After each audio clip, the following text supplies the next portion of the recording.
Welcome to episode 295 of In Touch by iOS, this show that talks about iPhone, iPad, Apple Watch, Apple TV, and related technologies. I'm your host, Dave Ginsburg, and I'm so glad Guy Serle is back on the show. How you doing, Guy? We missed you last week, but I'm glad you're back today. Thank you. Yeah.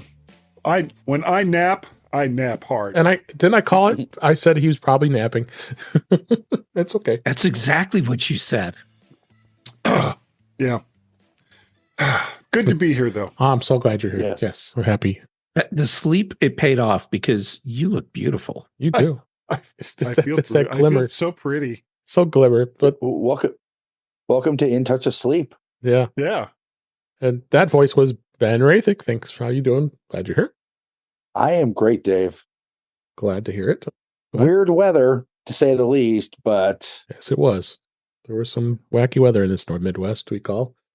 And last but certainly not least, Jeff Gamet is here. How you doing, Jeff? I'm doing all right. It's always, I know I say it all the time, but it's true. It's always just great to get to hang out with you and Ben and Guy too. Sure. Yeah, why not?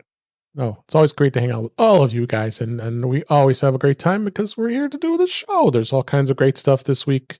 Some topics. We have something about an Apple Card. We got beta. We got a unboxing I'm going to be doing a little later in the show. None of the panelists know what it is yet, and I'm going to do that a little later. But let's go right to the topics. And looks like beta this week. iOS 17.4 is in the release candidate mode.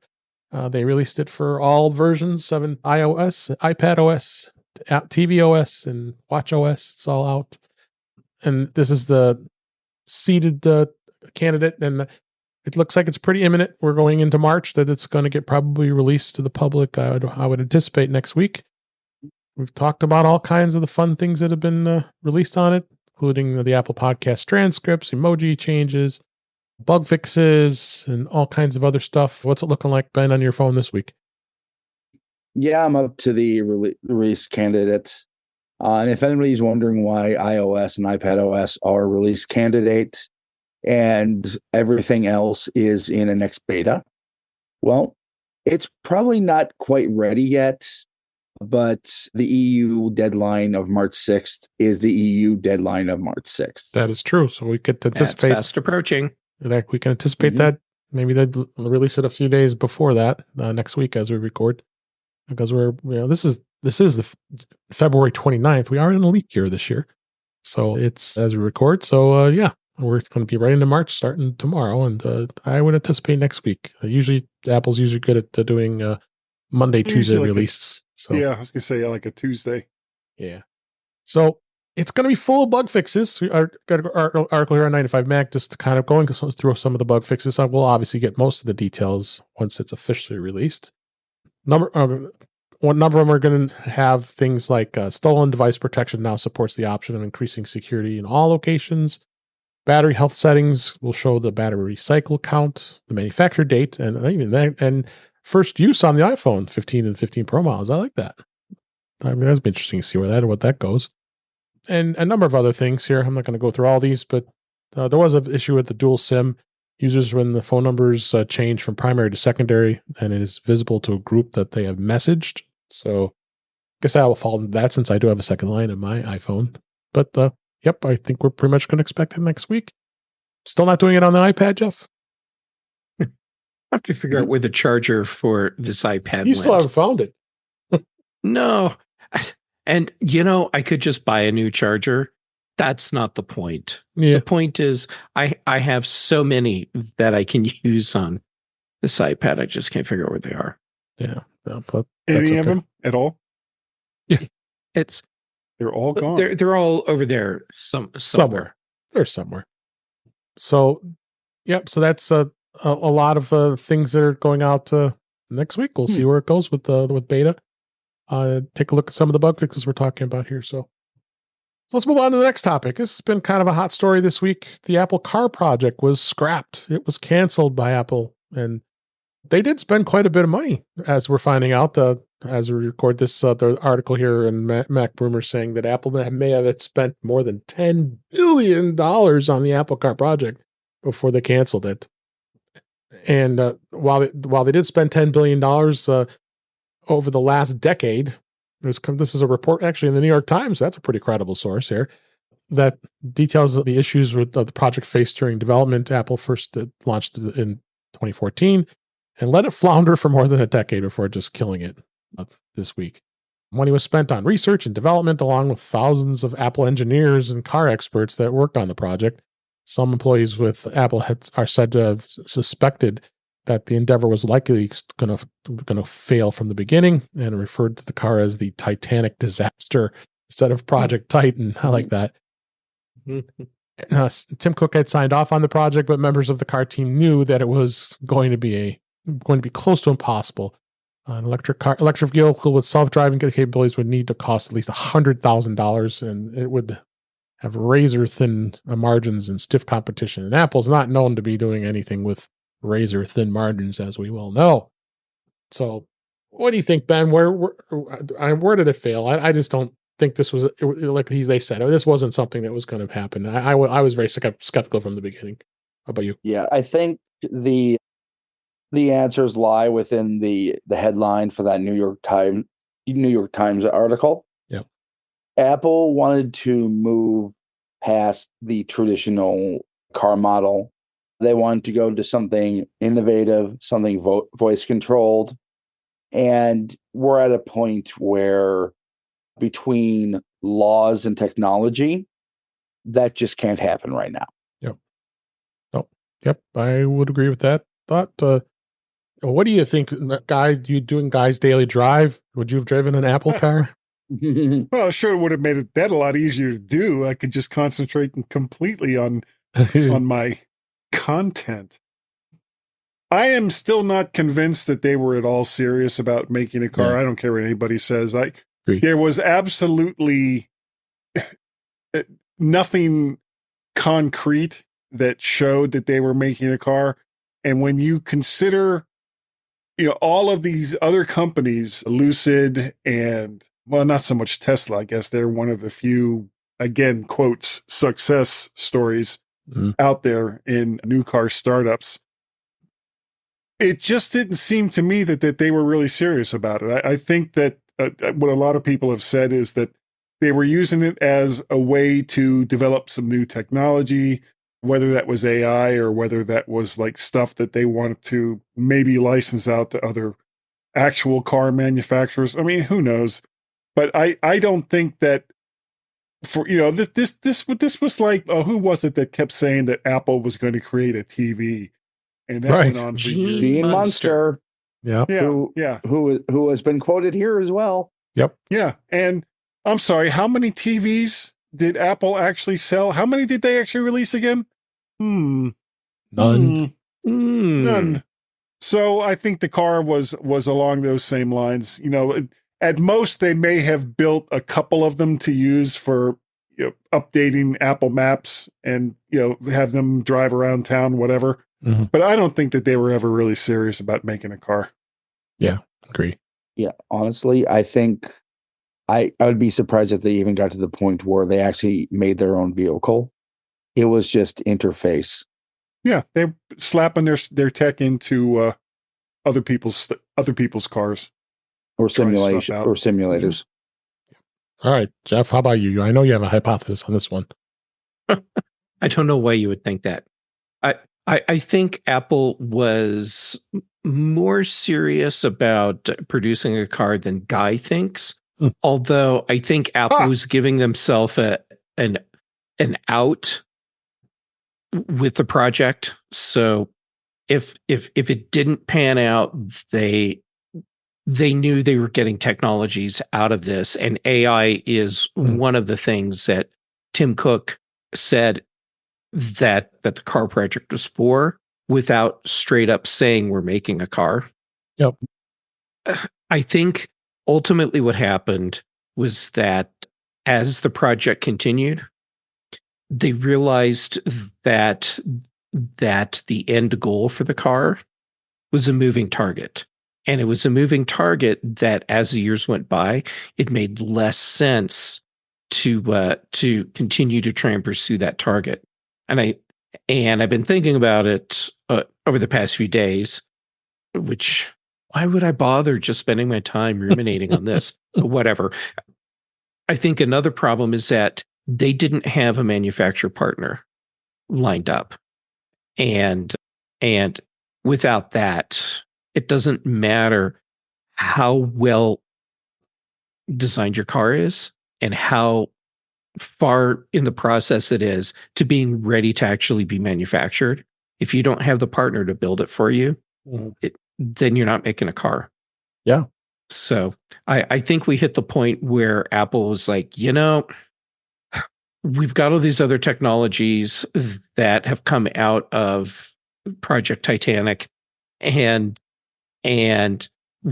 we realize at this point we're never going to reasonably reach that end goal of a car. Certainly not the car that they would want to make. So instead of just leaning into sunk cost fallacy, they decided to cut the losses and move on, which I'm happy about, because that means maybe these people that are working on all these AI technologies, they can now focus on just that. And maybe Siri can get better. Yeah.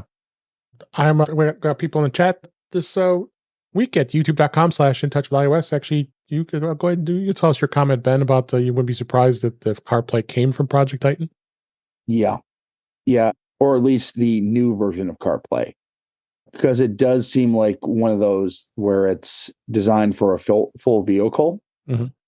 And they probably just took the interface and repackaged it for uses with the head units with car manufacturers.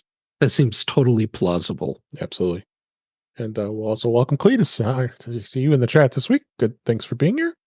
But there were some other interesting things that was said about Apple Car. There's a good article here talking about the Apple Car's history. I didn't even know there is a history. I mean, they really go through it. There's never been an existing of a car. I mean, so they're going from all the 10 years. I don't need to go through all that, but take a look at that article. I thought that was interesting. That there was also an interesting article that 9 to 5 Mac reported that in the New York Times that the Apple had held talks with Elon Musk about buying Tesla and planned to use Siri instead of a steering wheel for Apple Car. But this came from the New York Times, which is kind of a credible source, if I would say so. Well, I don't but think maybe not in this case. But why would not in this case. Okay, talk about Apple being in negotiations, or at least discussing with Tesla doing an acquisition. I remember several years ago that was a thing people were talking about, and it was straight up denied by, I think, both companies. Right. Well, they're going to deny unless something they're ready to announce. Yeah. So, but still, I mean, both companies denying that this is going on. And then Siri instead of a steering wheel. Okay. Yeah. I feel really safe. Well, I mean, Ben hit it just a couple minutes ago when you said that there's laws and regulations that Apple has to comply with. No steering wheel. That doesn't fit with current car regulations in the United States. So that is true. That was not going to happen. Yeah. It was going to be a hockey puck steering wheel that you have to turn upside down to charge. Yeah. Oh, yeah. Right. Yeah, that's right. But that's where the big problem is. Apple was concerned that people were going to complain about scratched roofs on their car every time they had to flip it over to charge it. Yeah. Yeah. I mean, I could see Apple and Elon Musk. G4. I could see Apple and Elon Musk having common ground on what they want a car to be in the future. I just think for both parties, what they want is just a little bit too far in the future. Yeah, that would make sense. So, but Tesla was the dominant force in electric cars, but they've kind of fallen off a little grace here because I was very surprised. Tesla never participated in any auto shows, across the country. You had the LA Auto Show and the New York Auto Show and all the Detroit Auto Show for that matter, and the Chicago Auto Show. And for the very first time this year, the Tesla actually had a presence at the Chicago Auto Show. Chicago Auto Show is one of the biggest auto shows in the country. So that just tells you that Tesla is really starting to worry that all these other electric car manufacturers of the big three that are doing them it's a tough market because now you have everybody in it. Well, not only that, but it's I think it's a smaller market than all of them anticipated. Yes. I don't think that. I mean, a lot of these electric cars are just not ready for prime time. Don't have the distance. And and that's the biggest part of it right there. I want to go to Florida. Well, I gotta kind of incorporate another 2 to 3 hours just for charging the car 2 or 3 times. And finding a charging station, sometimes they're not working. Yeah. I mean, plus, Tesla is a company that for the better part of a decade went without competition. Exactly. Well, now they have a lot of credible competition. And the Chinese are getting involved. Yeah. Yep. And we kind of went over this a little bit on Mac Voices on Tuesday night. Yep. But the one thing that I found interesting, and I didn't bring it up on Mac Voices, is the hard push by the Chinese to get into Africa for basic resources. Yeah. And they're pushing hard. I mean, they're building multi-billion dollar railroads. There's one from Dar es Salaam to Mombasa in Tanzania. They're putting in a lot of railroads in Kenya. And so far, most of the stuff they're doing, I think, is on the east coast of Africa, probably because the west coast of Africa right now is a mess. Right. There's so much stuff going on that's just not good in the west coast of Africa that they seem to be putting a lot of their resources into getting some friends that have lots of natural resources on the east coast of Africa. Mm-hmm. Yep. So definitely interesting. I must say, I say they're moving on. The Vision Pro has been taking some domination as far as new product, and I think they're pretty focused on that as well. A lot of press for sure. I think it's starting to tail off. We might. I just first time I mentioned it today, and I don't think we'll even talk much about it because the excitement has kind of dwindled on that. So we won't even be talking about an Apple car next week or probably for a long time, if ever. So I think it's kind of dead, honestly. Ran out of gas. Yep, just there you go. Nice one. I saw that. So there's a lot of rumors that it's almost a given that Apple's going to release new iPads finally. They didn't do any releases of iPads in 2023, so they are working on new versions of the iPad Pro, and they say it's going to probably release it sometime in March. And as much as we don't dabble in rumors, some of this story seemed to be kind of creditable to me anyway. They're going to do a refresh, and I think it's going to be. They're saying it's going to mark the biggest design update to the Pro lineup since 2018. Apple is transitioning to OLED displays and swapping, and the swap will allow for a major change in overall thickness of the device. There were some CAD drawings that were found, and said that the upcoming 11-inch and 13-inch iPad Pro models will give us some insight on how thin the tablet will be.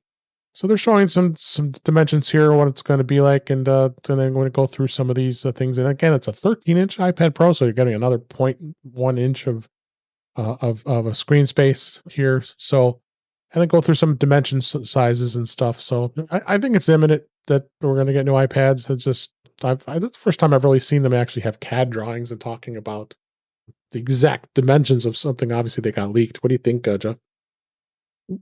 Yeah. Of course, we're getting new iPads, and spring makes sense because that's a window when Apple typically introduces iPads on years where we get them.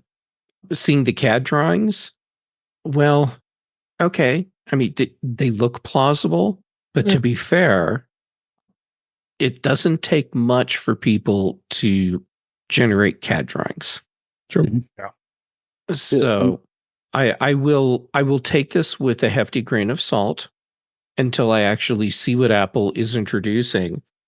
Increasing the screen size on the 12.9 inch, that seems totally plausible to me. Sure. Because they can make the bezel just a little bit smaller, and there you go. There you go. How about you, Guy? What do you think?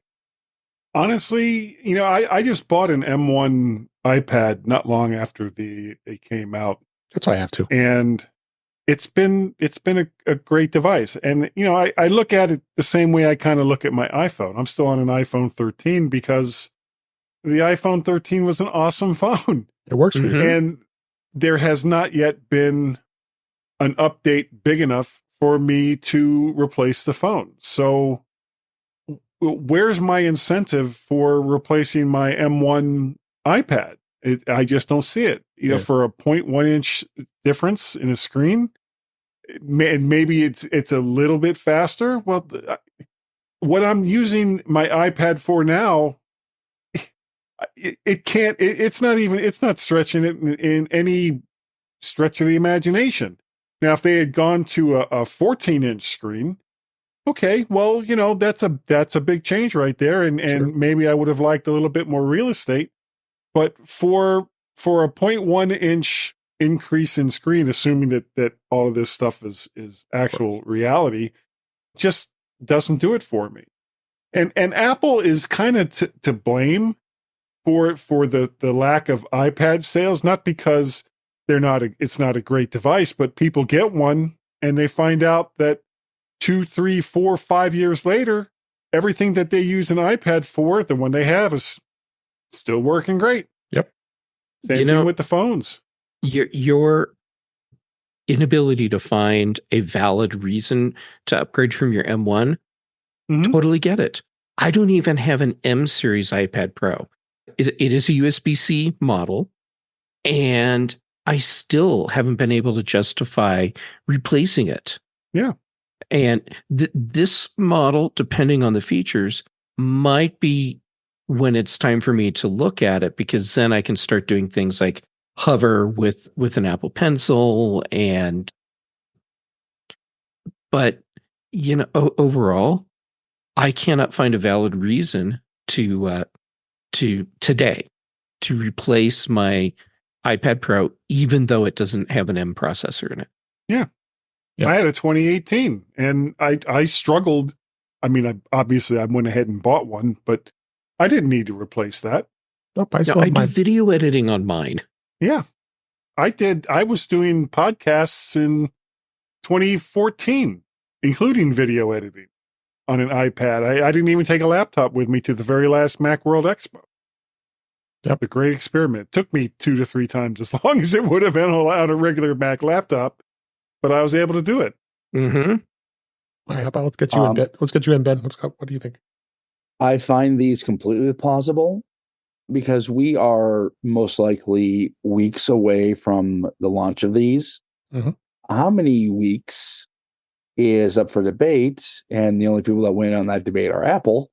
Yep. But most likely, well-known case makers already have the dimensions. When essentially those are leaked to Chinese factories, well, those dimensions tend to get out to not as high-end case makers. So usually the first thing to get leaked on any new Apple model or any new model whatsoever is the actual physical dimensions of the device. Yep. No, that totally makes sense. So it's going to be interesting. We'll see what goes. Next story here, actually, this topic I wanted to, we just found out about this today as we record this. This was MacPaw, which we love MacPaw, our Ukrainian-based company. Love supporting them, supporting what's everything that's going on in Ukraine. But they make some amazing applications, and SetApp is, I think, all of us on the panel, it's our favorite platform to be able to get a lot of great Mac apps in one place and do that. Do you, Guy? Do you have a SetApp app subscription? Actually, no, I don't. I have a relatively low application count on the stuff that I do, but it's like, well, how many different video editors do I need? How many different digital audio workstations do I need? Yeah. I've got a set number of apps that that I use to do the work that I do, and it all works great. And I've looked at some of the apps in SetApps, and the subscription fee just wasn't worth it for me to get access to apps that I probably won't use. Okay. I know the rest of us have it, but this is kind of exciting, even though it's only going to be in the EU. They announced an upcoming beta version of SetApp Mobile, and then this is going to lead their way towards a more user-centric apps ecosystem. And so this was a press release, and as we said, SetApp's been the first subscription-based platform offering curated collection of Mac and iOS apps for users, and they do a very good job here in the different app categories. And the beta version is going to include things like productivity and business tools, creative design and software, lifestyle and productivity, utility apps, and specialty professional tools. So it's just definitely interesting to see where this goes. Obviously, we're not going to be able to access this in the United States because this is something that's going into the alternate app stores for the EU. What do you think, Ben, on this? I think this is exactly the type of thing that will enhance iOS in the EU.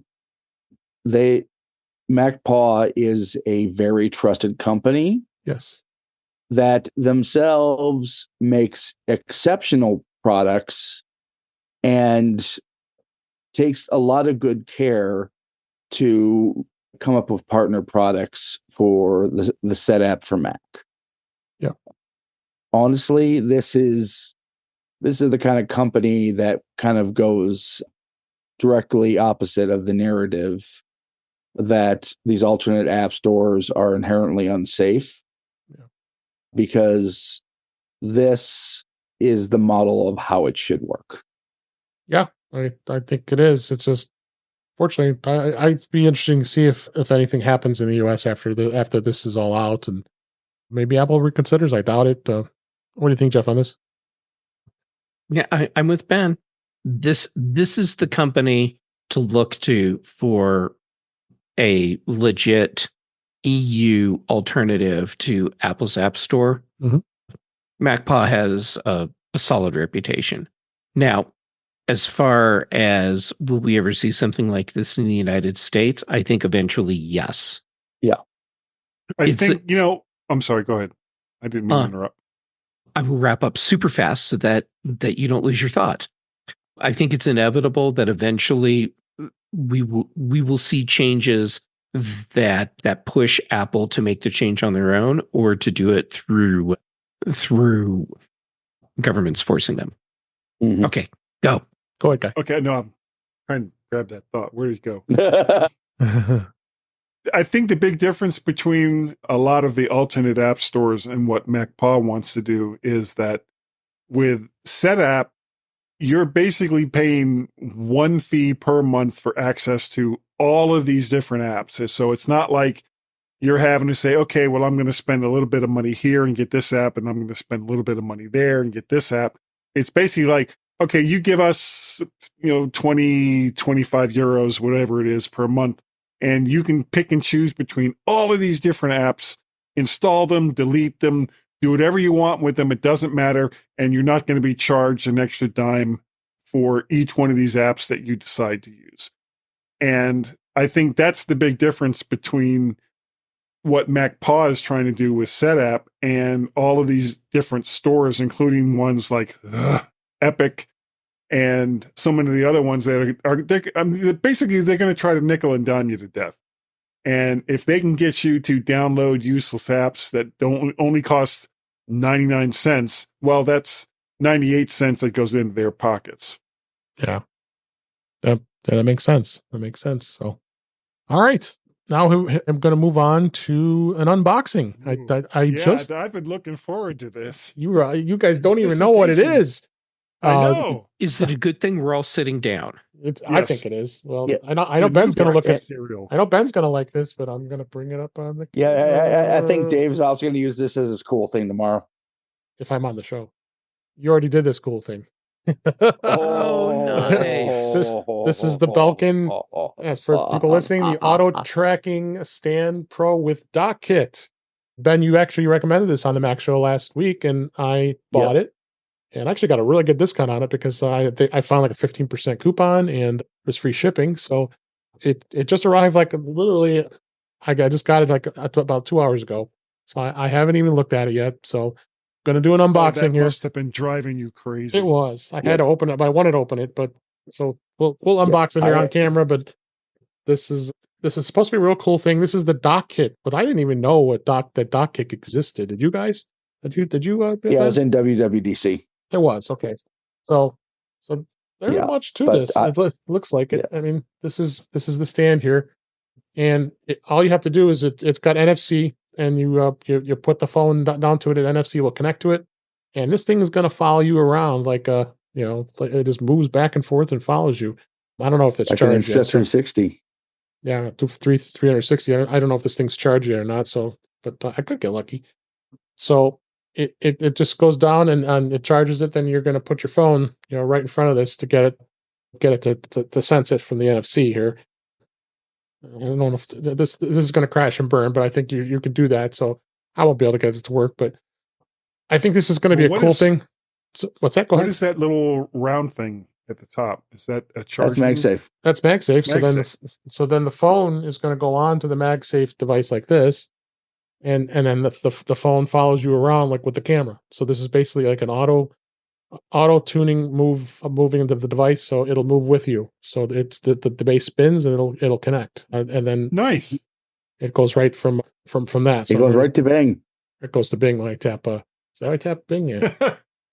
So it's $179. Again, I just got it, so I haven't been able to do too much with it yet. And right now, doing it live here, it's going to be hard to get it to sync because I'll have to hold it up and all that fun stuff. But I'm looking forward to checking it out. And really, what the goal of this item, what this is for, is the fact to have an auto tracking camera that's going to track with you, and it's a real easy way to do FaceTime, do some action-packed videos. You can go hands-free with live streaming. So that's where it's going to come into as content creators. We can use this stand really easily. It's a really, really cool. I think it wasn't too terribly expensive. Like I said, about $179. You get it directly through Belkin's website. They got a demo on here. If you go to the site here, and I'll put the link in the show notes here, and you just tap it, and no app is required. It just uses the DockKit. So this is the very first product that I'm aware of, anyway. Unless Ben, I don't know if you recall anything as far as any other devices out there. But I think we lost Ben. Did we lose Ben? I think we lost his image. Oh, he stepped away. Sorry, I wasn't looking at the Zoom. So what do you think of this, Jeff? Is this something you might want to use? I want to try it first, but yes, I think this is something that I could use. I occasionally make videos, and it would give me an interesting way to be able to add more compelling shots to the videos that I make. Yeah. So I want to experience, so I'll do this vicariously through you, how well it actually tracks. So I look forward to your report. Yeah, we'll definitely do a report once I use it for a week and see where it does it. Oh, there we go. See, if you see it on the camera there, it says tracking dock. There it is, right there. And that's so cool. It's looking for the accessory, and it's giving me the option to connect. I click connect. That's a device that is going to get more and more useful as iPhone front cameras get better. Yeah. So it does take a first time use. It does take a few minutes to actually go through and completing the configuration of the accessory for the first time. Oh, it's done. So now. So it doesn't take that long. I thought it said taking a few minutes, and I guess I was wrong. So now I have to see if it actually works. And I think you have to open up the camera. So it's already lying. Oh my God, it worked. It's tracking. That's awesome. Move it around. Yeah. Oh yeah. There it is there. And I stood in front of it, and if I move around, it moves with me. So I'll have it on the stand here. Let me see. Yep. It's moving around. It's just using the camera to track me. That's very cool. Yeah. So it's going to be interesting to see how it plays out. Again, for some content creation, I think this is going to be great. Now I can do some more hands-on in front of a camera and toggle between cameras, not having the camera up on my screen like we use now, and doing product demonstrations. And you can use the front or the rear-facing cameras. So which is cool. It just spins around. So check it out. Got the link in the show notes. That was my unboxing. I thought everybody would get a little excited about that. That was really cool. So good stuff. So let's there was one thing I want to talk a little bit about was AI.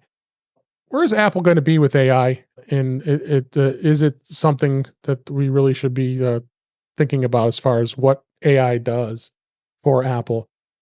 What really caught my my eye this week is because I'm actually doing some testing at work with AI using Microsoft 365 and CoPilot, and I just got access to it today, and it's just so cool because one of the cool things that CoPilot has that integrates with Microsoft 365 is it has this thing called coaching. So when you open up an email, it's integrated into Outlook, and then what it does is it allows you to enable the coaching feature through CoPilot, and it'll actually go and scan through and coach you to see what would be the best way to reply to the email. And it'll also scan and look at what reply you did, and it'll tell you what tone you used, as well as it'll suggest what it thinks you could change it to make it more business professional. So, and this is obviously the business version of CoPilot, so it's going to make things focus on that. So, and just like when you use CoPilot, you type in, I've mentioned that before. I think I have.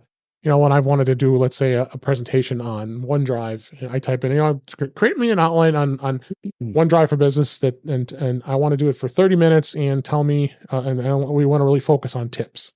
And it'll just go through and give you step by step, and it'll tell you what you should talk about, and it gives you just some amazingly great ideas. I know many of us here have used whether it be ChatGPT or Copilot, Bing.com/chat is another place you can go, as well as you can use the Copilot for Microsoft, the free version. You don't have to pay for it, but they're charging a pretty good amount of money for this service.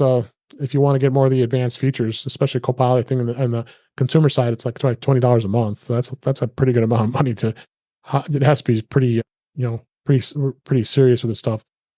Guy, have you dabbled in anything with AI yet? Have you tried open ChatGPT or any of this stuff? Yeah, I have played around with it a little bit. My experiences with it were not all that great. I think a lot of it just had to do more with I have enough trouble keeping myself intelligent rather than just trying to push some coherent thought onto something else. And I think it was more like ChatGPT was like, I have no idea what this person wants, but it seems to be revolved around microphones. So what I would actually use some of this stuff for, I'm not even sure. But I look at a lot of the AI that's been going on for the last 3 to 4 years, and a lot of it just seems to be hype.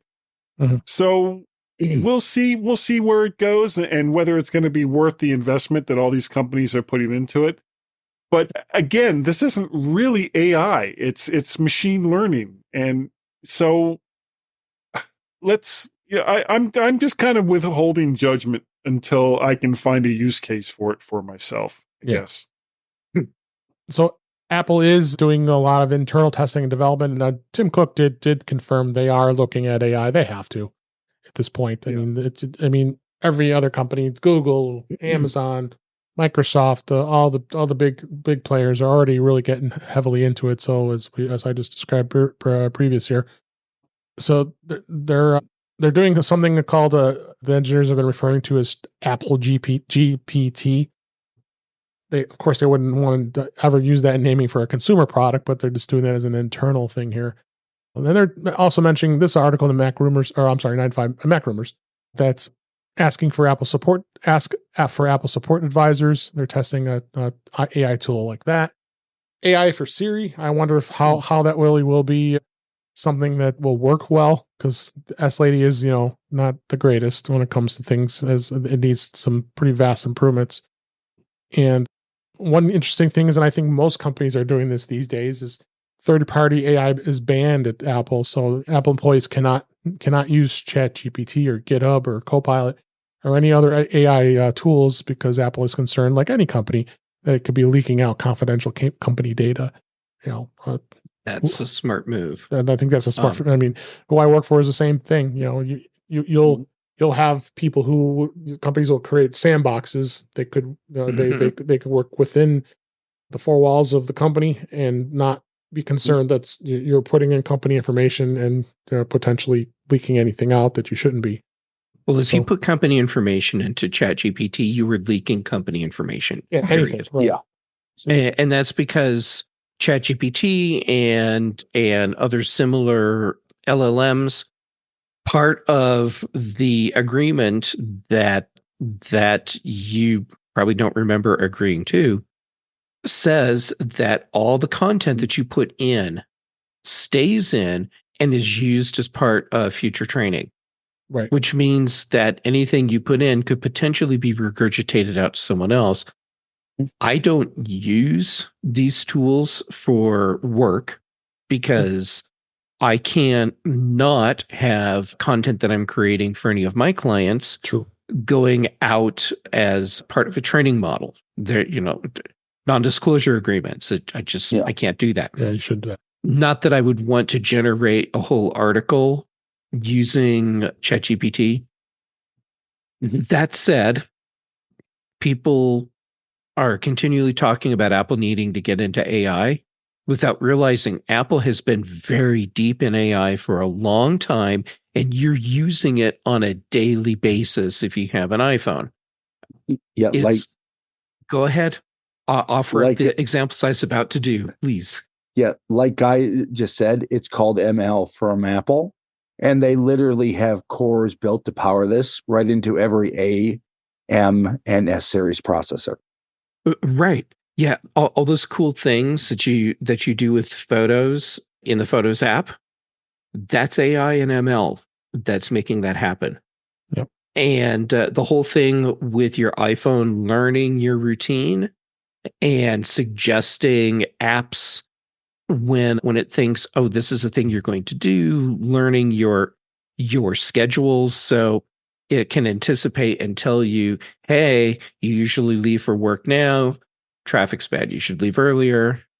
It's all part of making sure that guy's daily drive happens when it should. Exactly. Holla.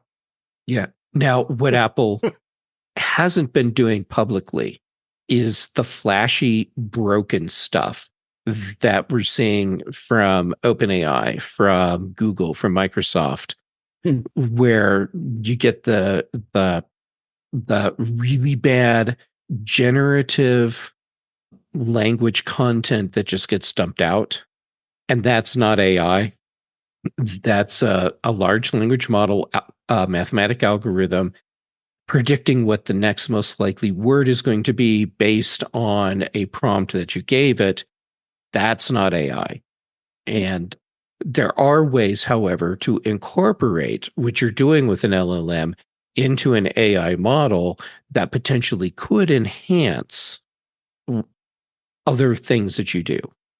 So we'll see what Apple does, but I mean, Apple has been very deep in this for a long time. Right. And we already know that Apple has AI tools that are out there in the public domain. And companies are using the AI resources that Apple's making, including Google. So Apple is putting stuff out there, letting all of the other people get egg on their face while they use this stuff and they're refining what they're doing so that hopefully when Apple drops their next big AI thing on us, that it won't be just a crap storm. Another one. Yeah. So yes, it'll definitely be interesting. You get the last word there, Ben. I think come WWDC, we're probably going to see number one, basically an Apple Sherlock version of Grammarly, and two, And I think they're probably going to use this exact name because of kind of the way to carry Siri with AI. Yep. I would love to see an Apple Sherlock of Grammarly. I mean, Grammarly, it's a very useful tool. I use it. Yeah. The problem I have with Grammarly is this, well, there's a couple of problems. It will make changes that are wrong. And it also will hold on to your content and use it for learning. So anything you're doing that is proprietary under a non-disclosure agreement, potentially that could be in conflict with using Grammarly. So check with your employer and make sure it's actually safe to use. Yep, for sure. All right, let's go ahead and move on to the news of this week. I have a couple of news stories. This first story is about actually the Apple shareholders meeting that they had, the annual shareholders meeting that they had this past week. And it concluded with a support for all its proposals and rejection of shareholder proposals despite controversies and disagreements. It they had to meet through it, and I think the biggest thing that stood out was the fact of a couple of the board members, including Al Gore, had to step aside because of their age. So that happened to do as well. They did talk about the reported use of AI. So Apple CEO Tim Cook had to review that, and I think overall they had a pretty good shareholders meeting, and I think the shareholders are fine. The stock's been holding pretty steady. It's been going up and down for the last couple of days, but much else to say about this other than it seems like things are okay with this, right? Let's go ahead and move on to the next story here, which is Apple ID. It could be rebranded to Apple Account later this year. Apple appears to be gearing up for a major rebrand of its well-known Apple ID with plans to rename it Apple Account. Sources familiar with Apple's work here, this was in Mac Rumors, that they told them that Apple is experimenting with the new Apple Account name, which could be introduced as soon as this year. An Apple ID is, of course, the account that allows you to use to access all kinds of services like iCloud and App Store and all that fun stuff. And rebranding of it is going to be interesting to see how they do this. They've done this kind of rebrandings before. You know what? The biggest complaint I have about Apple IDs is us. Darn you, Apple, that we have two Apple ID accounts and we can't merge them. Right? Yeah. And the same thing with like a lot of the services, photos and music and TV and all the rest of that.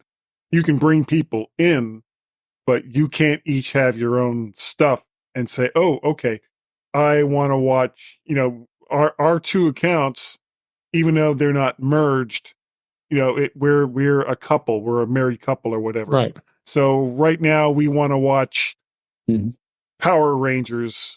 And then when Power Rangers are over on my wife's account, we want to watch Great Expectations on my account, or, mix and match however you want to go with it. Kind of fascinating that that's where you went with both the shows. Yeah, I know. I was kind of like to see Power Rangers, Great Expectations. All right, we'll go with that. But there's a lot of things that Apple's ID with their very own services just does not do very well. But on the same token, there's really not much else that's out there that's much better. So when you consider that Apple holds on to your information and keeps damn near all of it private somehow in this day and age, I'll stick with Apple, even though it doesn't always do everything I want it to. Yep. What do you think, Ben? I mean, even if nothing changes, I mean, how many people colloquially call this their Apple account anyway? Yeah. True. It is kind of fitting. So I'd rather Apple spent the money on actually fixing their antiquated and clearly very broken account system as opposed to putting the money into rebranding. That's just me. Well, that way you feel better about it. You would feel better. Still broken. There you go. I stand corrected. You would feel better. Yep. All right. And Guy, your example gave me a mental picture of Pip riding a Zorg. Yeah. Couple more stories here, quick ones here. Zoom is actually going to drop support. I can't believe they were still supporting it. they are dropping support for older versions of iOS, and they announced today that iOS 11 and iOS 12 will be gone next month. So you have to have at least iOS 13 or higher to continue to receive Zoom updates starting next month. There's no surprise. I mean, iOS 11 was released in 2017, 12 was released in 2018. So I guess they wanted to keep holding on to this as long as they could. So people, upgrade your devices. That's all I got to say. If you have to be holding on to that. So finally, a new story here is Apple Pay Later is now going to actually show up on your credit reports. I guess apparently it didn't when it first came out. If anybody isn't familiar with Apple Pay Later, it was a buy now and pay later loan service that had information reflected in Experian credit reports. But until now, it was used as a short-term buy now, pay later, or for payment loan, such as those available through many other services and Apple Pay as well. And these loans were not reflected on your credit report, but that's going to change. So it just started yesterday. So we record here that anything borrowed onward will appear on your Experian credit report, and it'll have the buy now, pay later designation. So be aware of that. If you are using this, it's definitely something that some people like to utilize. It's not something I would utilize since I've got pretty good credit and plenty of credit cards that I can put on as interest free and all that fun stuff. And then I pay everything off every month. And you pay it off, right? So, lastly, I want to talk a little bit about some of the ways you could be ruining your iPhone. I thought this story was interesting, and wanted to just kind of go over some of the things of the 10 things that are out there that allows you that you could be doing what you're ruining the phone. I agree with many of these, but some of these are kind of half baked. But so number 10 was you're using the wrong accessories. So some of us do spend a lot of time on iPhone, spend less on iPhone accessories as we believe that aren't important, and unfortunately, you could be ruining in that, and it's further from the truth. So what I'm saying is, don't use these gas station plugs. Don't be using. That's how fires start. That's how fires start, and also they're inefficient.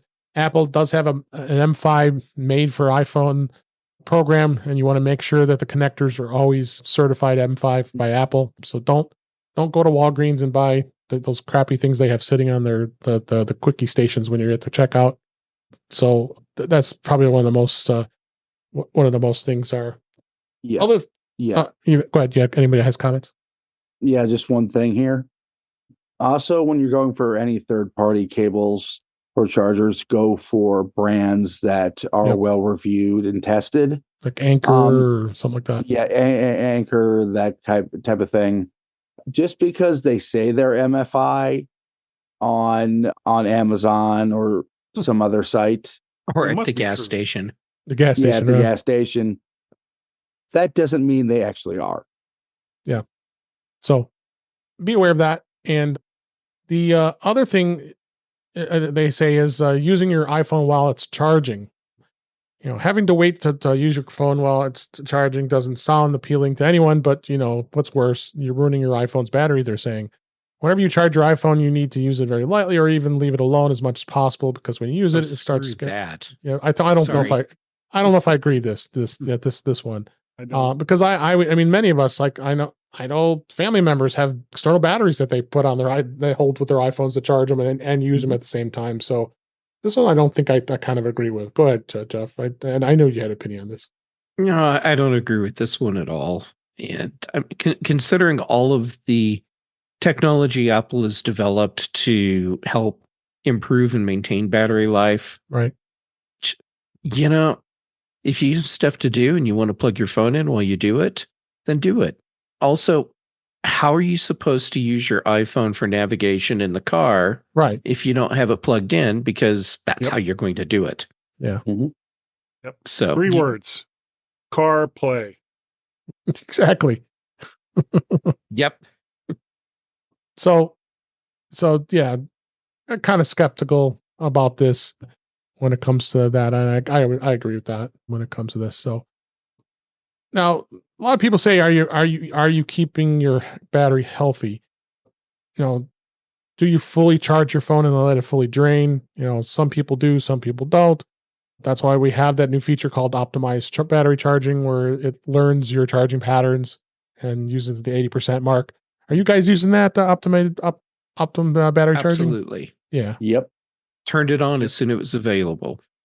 Yeah. So that on every single device. It is giving you some good options as far as making sure that you use the battery properly. So, but there are times a lot of people they let the battery charge all the way down. I can say family members here are using their phones all the time, and it goes, my phone died, because you're using it too much, probably. Anything else.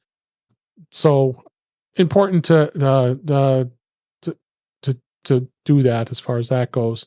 A couple other things I'll mention is like, you're not cleaning your iPhone properly, or are you even cleaning it at all?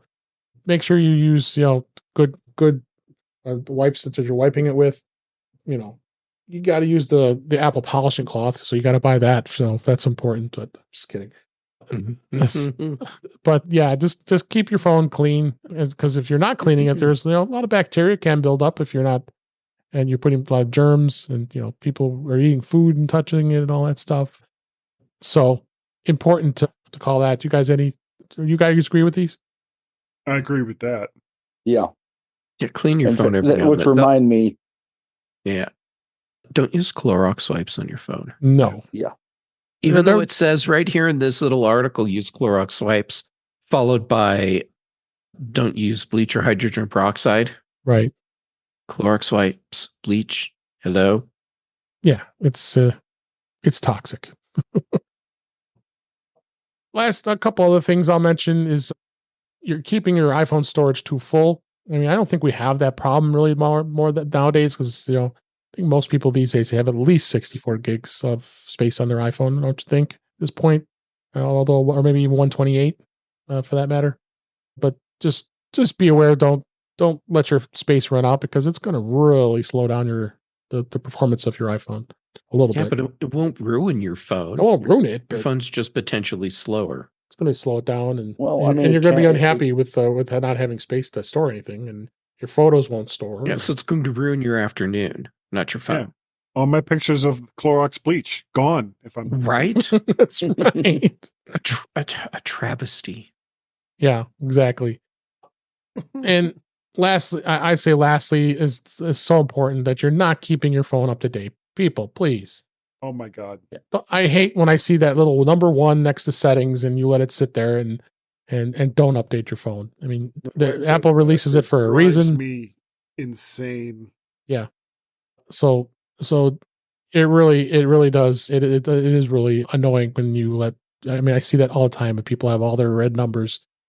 Not even the settings icon, the apps themselves. And I've got 50 messages sitting on my in my WhatsApp, and because I never check it. So, but it's a lot of spam, pretty much. So yeah, please, people, update your phones to the latest versions of iOS. It's so important. Other reason that would be on there too is like if you haven't backed up your iPhone in quite a while, and those you who are too cheap to pay for iCloud with the 5 gig plan, come on, people, just pay $1 a month, and you get 50 gigs of storage, and at least give you a good space so that you can back up your phone. For that matter, 50 gigs is going to be pretty sufficient for most people. 50 gigs never hurt anyone. Yeah. Only costs you $1 a month. So. Yeah. I mean, you get like an insane amount of data for $10 a month. Right. Go with 200 gigs. Then you get a good deal with that on iCloud. Mm-hmm. But iCloud makes it so much easier. You don't have to, you could do it on Dropbox or OneDrive or, Google Drive or whatever those, but it's extra work. You got to get it to back up to those services. Well, why not on an iPhone? Well, as an example, my phone recently had a runaway process that was just making the battery drain like crazy, and took it to the Apple store. They couldn't find what the exact process was, or what why the battery was draining so quickly. So the next step was, well, let's just wipe the phone and start over. And you're using iCloud, right? And it was like, yeah. So Windows. Yeah. And so they wiped the phone, and within 45 minutes to an hour after I walked out of the store, everything was back on the phone the way it was supposed to, and it was working great. Yeah. No, I agree with that. And I think we have a show title, Wipe Your Phone, It's Windows.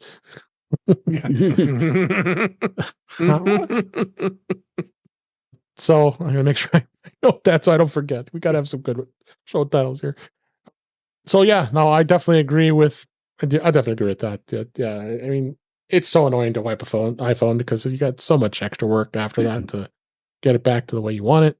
But so just be aware of getting your updates done so it isn't messed up. So be kind, rewind.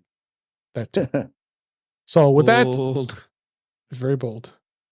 With that, I think we are here to wrap up the show. Thanks to all of you for being here this week. We had just a great show, a lot of great content, and we're going to go ahead and wrap up. So that's a wrap for this week. Please send your comments, questions, and suggestions to our email address, which is feedback@intouchwithios.com. You can follow us on Mastodon at intouchwithios, at techhangout.social. Support the show by buying me a coffee at intouchwithios.com/coffee. We would really appreciate it. You can become a patron of the show by going to patreon.com/intouchwithios. We have 2 tiers available to support the show, but we would really appreciate it. Make sure you like, share, and subscribe so you're notified when we are live streaming on Thursday nights at 8 p.m. Eastern Time, 5 p.m. Pacific on our YouTube channel, which is youtube.com/intouchwithios. And I will thank Cletus that was in the chat, and Webb, and many others that were out there. Thank you for being here this week.